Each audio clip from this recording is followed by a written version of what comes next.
Tin, tin, tin, tin, tin, tin, tin. Hello, boils and ghouls.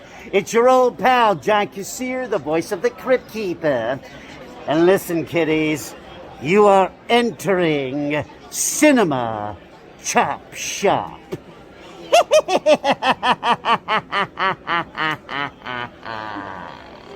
What's going on, everybody? It's Davey from the 80s, and you're now entering the Cinema Chop Shop, so park your ass right there. While you're there, don't forget to hit the like, the share, and the subscribe button. And today we are going to review that Lee Daniels movie, The Deliverance. Now, I'm going to be honest with you, this movie actually has a really great cast.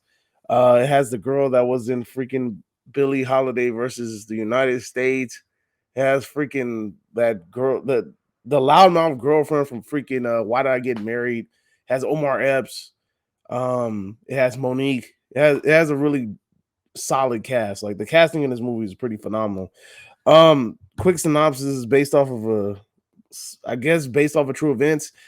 There was a family, I think it's the Amons or something like that, and basically they were saying that their house was haunted, daughter was being possessed, son was crawling up the wall, and I guess this movie is supposed to be loosely based off of that. And basically, this is just an atypical freaking possession movie. The just difference is it has a black family. Typically, when we watch these movies, you have like white family or something along those lines. This is the only difference is they just swap the family out. Family's a black family, and I mean this makes the movie interesting somewhat because it kind of changes the dynamic. And I keep saying this, and I stand by this. This is the blackest fucking horror movie I've ever seen in my life. What do you mean by that, Davey? I mean the shit feels like a fucking. It feels like I'm watching a horror version of a Tyler Perry movie in a weird way, like a rated R Tyler Perry movie. And it's a good thing and a bad thing, right? The good thing about it is that shit makes it funny, it makes it kind of relatable, and it feels like some atypical, like if you were riding around like in the hood and shit, and so something went down like that, then this kind of feels like what you would see because his family's living in like an impoverished neighborhood, low income neighborhood. It's like a hood, and but then you have it in a bad thing because now you got the demon replicating the actions and the mannerism and the vocab of the neighborhood, and it just comes off kind of weird, especially in the third act. Anyway, um, I think that the one thing that this movie has going for it is that it's different, but it's too similar. I think the movie was solid from the first act to the second act. I think that once it got to the third act, it started to get a little dry. It started to get a little bit too atypical. And then also the CGI in this movie was a little bit wonky. I feel like they could have touched that up. If you guys are going to do CGI in a movie, if you're planning on doing CGI in a movie, stop doing full blown CGI replications of a person. Have like the room like a green screen or something and have it like replicate the room, and then have the person in like a harness or something getting pulled across the room if you're going to have them do things like crawl on the walls and stuff like that. I'm sick and tired of this person going from like a real life person and then you can clearly see them turn into CGI and then they start bouncing around the room. Also, if you're going to do like CGI scenes where people are pretending to be possessed and they're doing like all the little chiropractor, like, body movements and contortionist shit, stop doing close-ups because it doesn't look like the person. If you're going to use CGI blood, don't do close-ups of the fucking person because it looks bad. There's several scenes in this movie where it's like there's clearly CGI and it's supposed to be creepy, but they do these super fucking close-ups on it. And even the kid, when the kid is pretending, when the kid be or whatever, when the kid becomes possessed, right? Because the kids are possessed in this movie. The the possession or I'm assuming the prosthetics or the makeup that's supposed to be applied to his face. I don't know if it was enhanced with CGI, but it looked like a freaking filter from a phone. Like it was just like, oh, like you just on Instagram and it's like, oh, want to use a possessed filter, and then it just adds like a little dark thing right here. It gives you black circles around your eyes, and it lowers your brows or something like that. That's all it felt like it was doing. I felt like they could have really did a better job at that part. The one thing that I did like about this movie is that most of the time when you're watching a horror movie, it takes 0.5 seconds for them to be like, oh, there's something wrong in this house.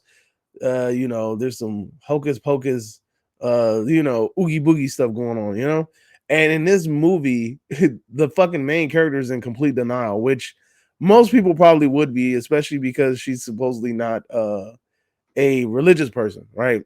And because of that, she's not going to go like, oh, there's something wrong with this house, it's spiritual, da da da, whatever. She just thinks her kids are being bad, which is like some atypical parent shit. Like that's what it really feels like. Like the kids are just being fucking crazy and they're just being ridiculous. And it honestly, because usually in those movies that stuff will happen, they'll be like, it's something wrong with my daughter. You don't understand. It's something wrong with my kid, And it doesn't feel like it. She's just like, what the fuck are y'all doing? Like, why y'all acting like this? Like y'all trying to get taken away from me. Like you already know, like the system looking at us and da da da, And again, that adds a cool little component to it, you know what I'm saying? It's a cool little dynamic that's added to the movie. But then you have the third act's hella predictable. I knew where they were going with the third act. I knew what was going to happen.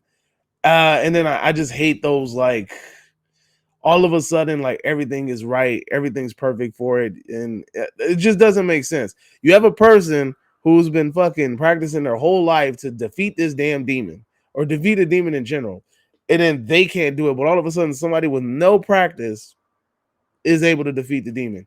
That shit always irks me. It makes zero fucking sense. And I get it, they kind of set it up in the movie to the point where it would make sense, but still it doesn't make sense. Also, there's like the third act is just horrible to me. I just thought the third act was terrible. It made me kind of roll my eyes, and it was just it to me. It was just fucking stupid. And there's one scene in particular where somebody's talking in tongues, and I was just like, that. I get it, man. It's supposed to give you that black church vibe, and I've seen people in church do that shit, and I've always felt like, I'm sorry, it just looks and sounds dumb to me when people do that shit. So when she was doing it, I was just like, ugh, no, like, come on, man, like it just. I mean, I get it. It's supposed to be relatable. It's supposed to be an experience for black people, but at the same time, if you want a real black horror, I'd rather you just go watch freaking them. Go watch them. Them is a way better supernatural black horror show, especially season one. Season two was it was okay.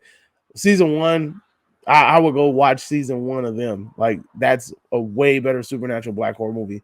I will say that the one thing that I was glad that they didn't do in this movie is I'm glad they didn't tie it to like a specific black experience, that it was just done because it was a demon, and it wasn't necessarily like the demon is like some prehistoric slave master that freaking grabbed the first slave off the Amistad and he used to experiment on slaves and shit. I'm glad that it wasn't something along the lines of that. It was just a regular ass demon and just so happened to be a black family. So I thought that was a really cool tidbit as well too. But at the same time, it ain't. I mean, I don't know. This is like one of the first big blockbuster, not big blockbuster, but it's one of the more recent, well-known black horror movies, especially in the realm of possession, because black people don't do possession movies that much. But again, is it something spectacular? Definitely not. But here on the Cinema Chop Shop, we grade movies in three ways. Count them three ways: you either get bodied and sent to the bowels of hell, and I tell you this movie's basura, homie, or you get a big fat meh, which means it's monster, mediocre, mid-range, mid-grade, all that bullshit. Or I tell you that it's spared. Go check it out. Watch this movie. If you got some free time, watch it. This movie's going to get a big fat meh. Not quite my tempo. Not impressed. But it can be better. Mediocre. Meh. But the TV gave me the impression that... We said meh. M-E-H. Meh.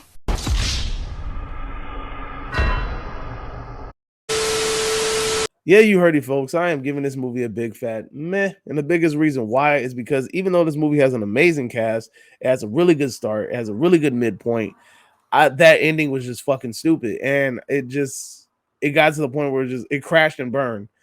And I felt like this movie could have done something really, really cool. And because Lee Daniels is a great director, but at the same time, I mean, I don't fucking know. The movie comes off as funny as hell. That's the one thing. That's one thing you're gonna get. You have a cast of talented black actors and actresses. You're gonna get some jokes. I'm trying to figure out where the fuck was Octavia Spencer at. I didn't even see her in this damn movie. Apparently, she was in this fucking movie somewhere too, and I did not see her. But anyway, that's all I got. Let me know if you agree or disagree, whatever the case may be. Drop it in the comment section down below. And you are now exiting the Cinema Chop Shop. Hope you guys are having a great day. And adios, homies.